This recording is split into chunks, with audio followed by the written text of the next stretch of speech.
G'day and welcome back to Love This Ride. I'm Gary Worrell. Well, have a look at this. It's a Tangerine Dream, a 66 Volkswagen. But I shouldn't be here talking about it. Let's talk to the owner, Ray Johnston. Ray, g'day and welcome to Love This Ride. Thanks very much for coming along. Tangerine Dream, what is it?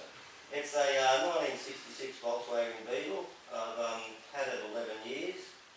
I've done a five-year restoration on it on a budget. That's a bit of an unusual year to pick for a Volkswagen, isn't it? It's one of the desirable years. Okay. So it's got the override bumper bars on it, which I wanted. A lot of things in the dash have changed from other years. For a long time with Beetles, everybody wanted an oval window. The oval window, the last one was in 58. You said you bought it as a wreck and you've restored it over, what, I believe about 5 years to get to this stage? Yeah, 5 years. I paid $1,700 for it as a wreck. The roof was caved in, had flintstone floors in it. I've replaced both floor pans, a lot of repair work. It took me 5.5 years more or less to do the whole car, getting it back together. The only person who's touched this car is a bloke named Scott Cave on Brisbane Road down the Gold Coast. He done the top coat for me. So all he had to do was put paint in the gun and lay it over. I wet sanded it, I polished it. And for that, it was 4 days in his shed, $2,000 for the paint, his shed. And yeah, so that's what I come out with. So it's become a real labour of love for you? Yeah, we were out in it every weekend since we built it. Literally every weekend we go to a car show, a car event, a display. I run with Brisbane Car Mix and Cruising, which is a big car group located on Gold Coast, Brisbane area. And yeah, we do a lot of shows with him. He does a lot of openings at cafes and repcos and things like that. So we just go there and display our cars. Fantastic. Now, what made you choose the 66? Like you did say, it's sort of a more desirable year. Was it? Well, was there a special connection with the 66 for you? It's just I'm born in 67, so I'd like to have got a 67, but they're not a nice car. They've got the upright headlights, square bumper, the flat hubcaps, where this one's more of the classic style. I'm getting too modern. Those wheels, they look a little bit wider than your standard Volkswagen Beetle rim. These are off a combi, okay. 14-inch, where the Beetles ran a 15-inch rim. Yep. I'm running 14-inch rims, which gives me a bit of a quicker take-off. I'll actually take this out to Melbourne Park out of Warwick on the 1/8 quarter mile. It pulls 1232. That's all right. What sort of top speed do you get out of it? About just on 80 as I'm going over the line. Okay, not bad for a 200 metre standing start though. Yeah. So I'm just hitting third as I'm going across the line. Now, I mean, whilst you've done a fantastic job of restoring the car, I noticed there are quite a few hot rod touches. I did spot our little mate Ratfink hiding down the back of the car. Yeah. I tried to do like a hot rod style, you know, like a classic hot rod surf looking vehicle. That's an aftermarket replica of the original. The originals are very hard to get.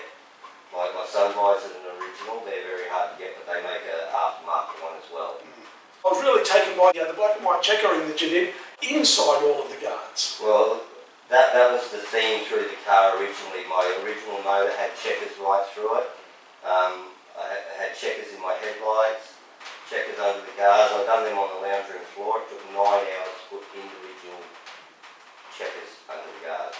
I've got 3,000 checkers made on a laser cut, and I put them on one at a time. That is dedication. Now, talking about the headlights, I see you've gone for the European style yellow lamp. So you've got the fog. I believe it's because of fog rules. Yeah, that's what they use in Europe. This is actually a $2 roll of school contact. The Volkswagen emblem is there, but I don't think they were ever a Volkswagen seat. No, I actually got them out of a Subaru Liberty.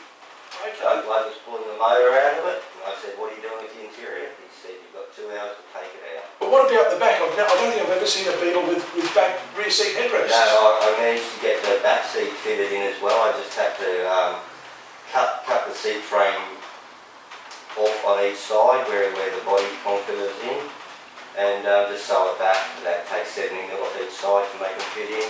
But I mean, looking at the car, it just looks like they've been there forever. Yeah, they fit so well, and I didn't know what colour I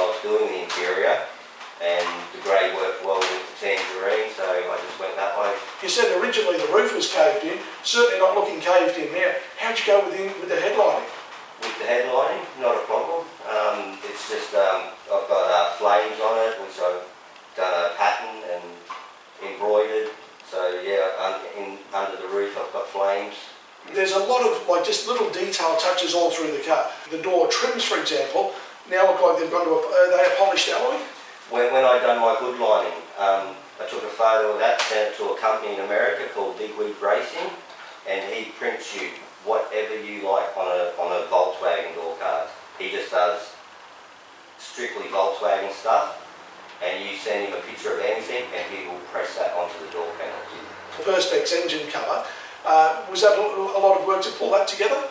I had the car on the road for 5 years, and I've had it in my head to build that clear deck lid for many years, and so last year I started in the beginning of the year, slowly found the right deck lid, done all the body work to it.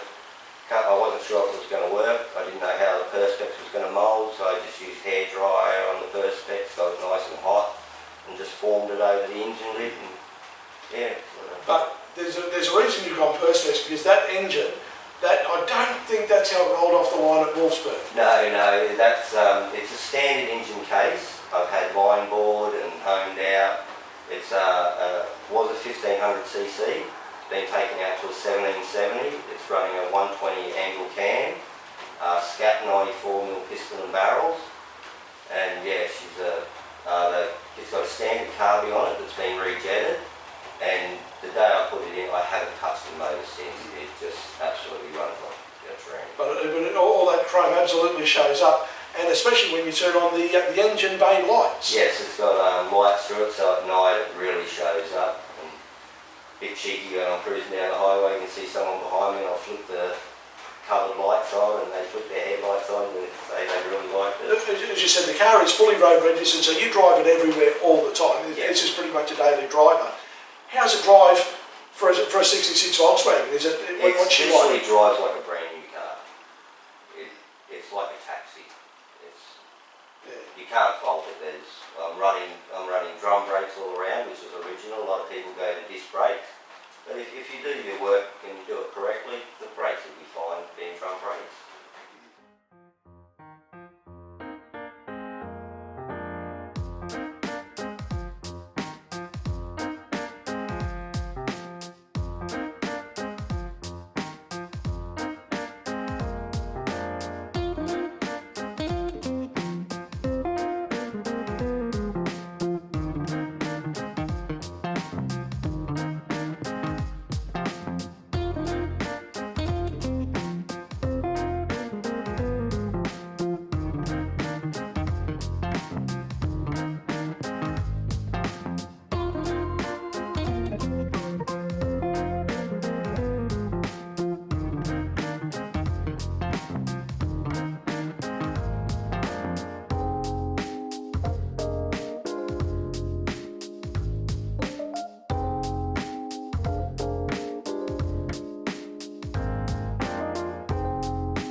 Well, thanks very much. It's been terrific having you here on Love This Ride. So there we go, folks. Love This Ride. Ray Johnston and Tangerine Dream. Ray, thanks very much.